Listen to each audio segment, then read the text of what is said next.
Hello friends, are you confused about using tenses while speaking English? Don't worry, today I will show you how to use three important tenses: simple present, simple past and simple future. And I will make it super easy for you. Let's begin. Simple present.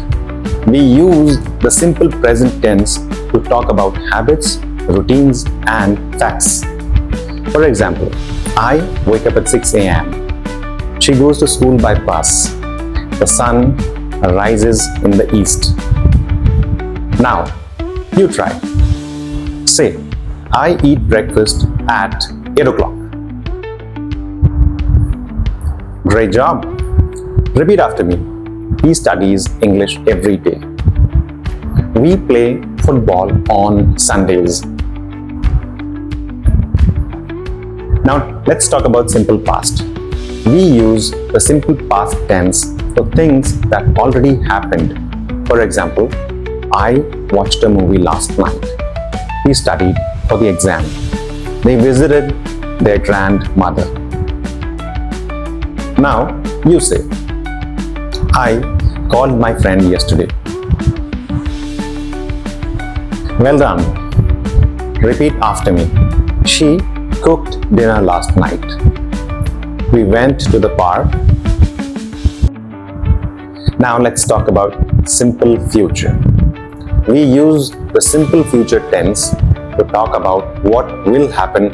For example, I will go to the market tomorrow. She will join us for dinner. They will start the meeting soon. Now your turn. Say, I will study English every day. Excellent. Repeat after me. He will come to the party. We will learn more tomorrow. Now, let's do a quick recap. Simple present. I eat dinner at 8. Simple past. I ate dinner at 8. Simple future. I will eat dinner at 8. See? It's easy and clear. Use these tenses when you speak English every day. Practice them in your daily conversations and speak with confidence. If this video helped you, please like, share and subscribe for more simple English lessons. And don't forget to practice in front of the mirror every day. See you next time. Bye.